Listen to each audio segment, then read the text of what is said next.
Hello friends, कैसे हैं आप लोग। सबको मेरा जय भीम, नमो बुद्धाय। बोधिसत्व बाबा साहब जी के अनमोल विचार।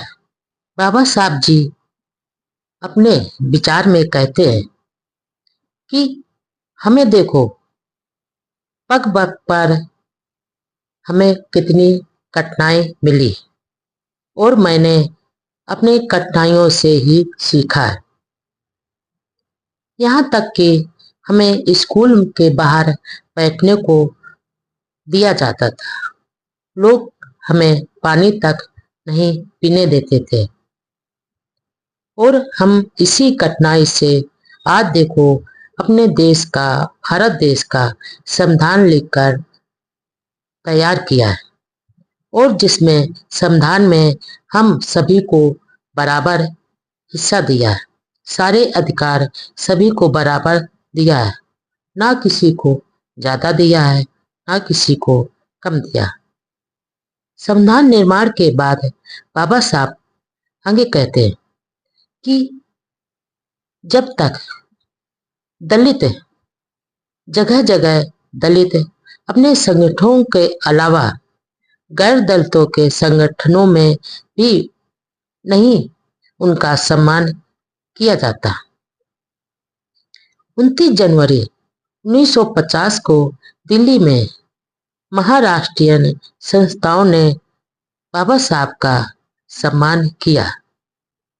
बाबा साहब ने कहा कि हर महा महाराष्ट्रवासी का राष्ट्रीय प्रेम और कर्तव्य निष्ठा किसी भी व्यक्ति से कम नहीं है।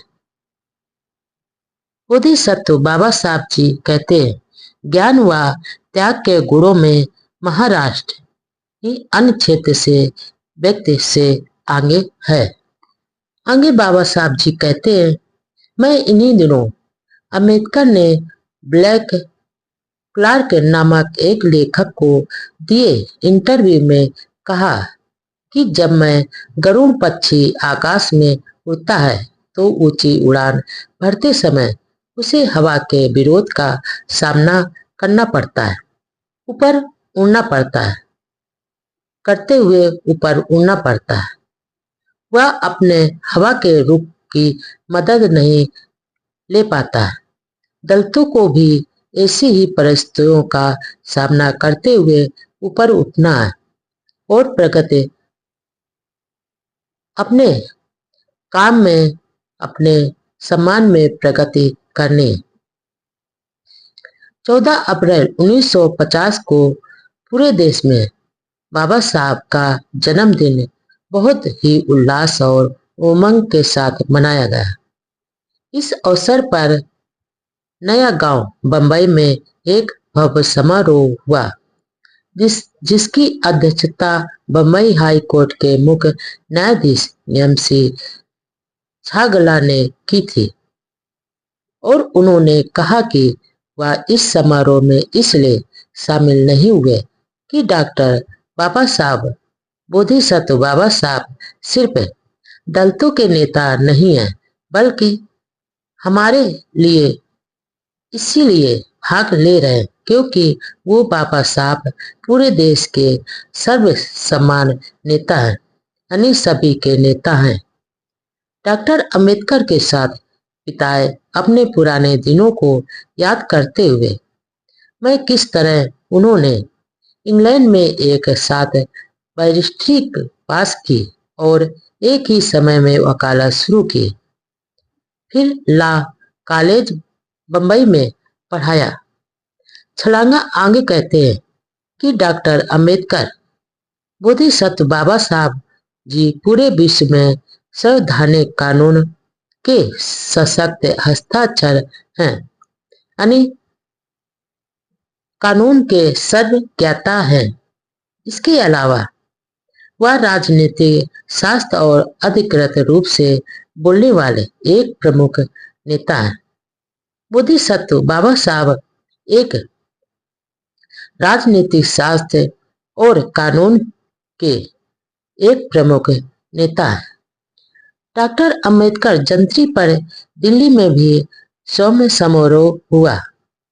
वहां लोकसभा के सदस्य हनुमैथैया ने कहा कि डॉक्टर बाबा साहब अम्बेडकर को भावी पीढ़ियां संविधान निर्माता के साथ साथ अपने मुक्तिदाता के रूप में हमेशा याद करेंगे और वह दिन अब दूर नहीं जब देश के प्रधानमंत्री होंगे। लोकसभा के ही एक सदस्य सिद्धवा ने कहा कि सच्चाई यह है कि डॉक्टर अंबेडकर बोधिसत्व बाबा साहब से प्रभावित होकर ही गांधी जी ने अछूतोद्वार के काम में लग गए थे।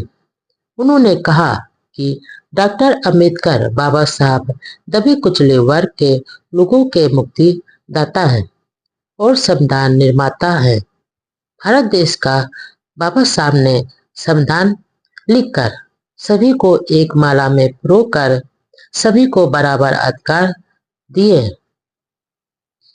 इसी दौरान महाबोधि संस्था के मासिक पत्रिका में बाबा साहब का लिखा लेख बुद्ध और उनके धर्म का भविष्य छपा, जिसमें लिखा कि यही एक ऐसा धर्म है जो स्वतंत्रता, समानता व बंधुत्व के सिद्धांत को पूरा करता है, इसलिए यह स्वीकार करने योग्य है।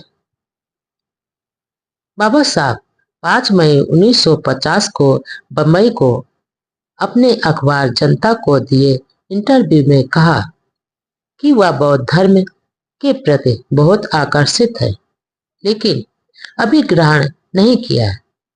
19 मई 1950 को औरंगाबाद में बाबा साहब कॉलेज निर्माण की प्रगति का जायजा लेने के लिए पहुंचे। 25 मई 1950 को डॉक्टर सविता अम्बेडकर के साथ वह कोलंबो श्रीलंका में बाबा साहब गए थे। यात्रा के मुख्य उद्देश्य पूछे जाने पर बाबा साहब ने कहा कि वह यहाँ यह देखने के लिए आए हैं कि श्रीलंका में बौद्ध धर्म कहाँ तक जीवित है तथा इसके संस्कार व विधियां कैसे होती हैं। 6 जून 1950 को कोलंबो में बौद्ध धर्म काउंसिल में बाबा साहब ने भारत में बौद्ध धर्म का विकास व विनाश के विषय पर काफी लंबा चौड़ा भाषण दिया। बाबा साहब ने कहा कि भारत से हालांकि बौद्ध धर्म भौतिक रूप से नष्ट हो गया है, लेकिन आध्यात्मिक शक्ति के रूप में वह आज भी जीवित है, यानी जिंदा है। बाबा साहब आगे यह भी कहा कि यह गलत है कि शंकराचार्य के उदय के बाद भारत से बौद्ध धर्म का पतन हुआ है। सच तो यह है कि शंकराचार्य और उनके गुरु दोनों ही बौद्ध अनुयायी थे।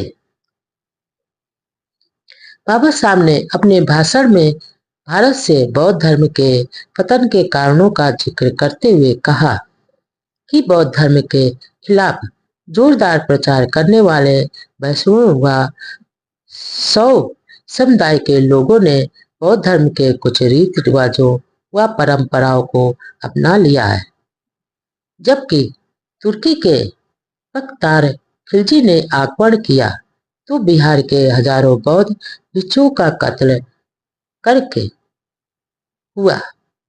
कुछ भिक्षु अपने प्राण बचाने के लिए तिब्बत, चीन और नेपाल भाग गए थे और उसके बाद बचे हुए काफी बौद्धों ने हिंदू धर्म स्वीकार कर लिया। इसके अलावा बौद्ध धर्म के संस्कारों का आचरण बहुत कठिन था, जबकि हिंदू धर्म में बहुत आसान है।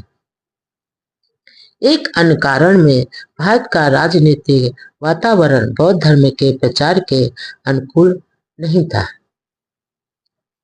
इसके बाद बाबा साहब कोलंबो के टाउन हॉल में भी अपने भाषण में कहा।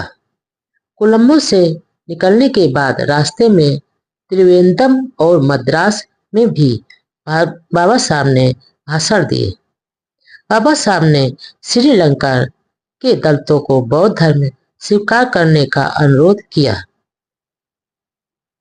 सिलोन के बौद्धों से कहा कि आपको भारत के दलितों की माता पिता के तरह देखभाल करनी चाहिए।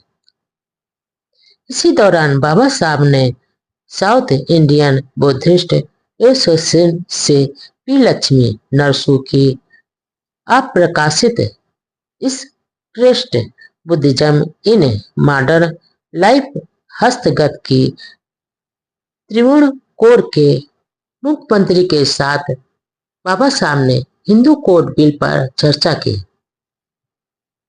त्रिवेंद्रम में बाबा साहब डॉक्टर अंबेडकर को कुछ हिंदू मंदिर दिखाए गए तो वहां उन्हें यह देखकर बहुत दुख हुआ कि अन्न व अन्य खाद्य पदार्थों को नष्ट किया जा रहा था और श्रद्धालु चढ़ावे में बड़ी धनराशि भेंट कर रहे थे।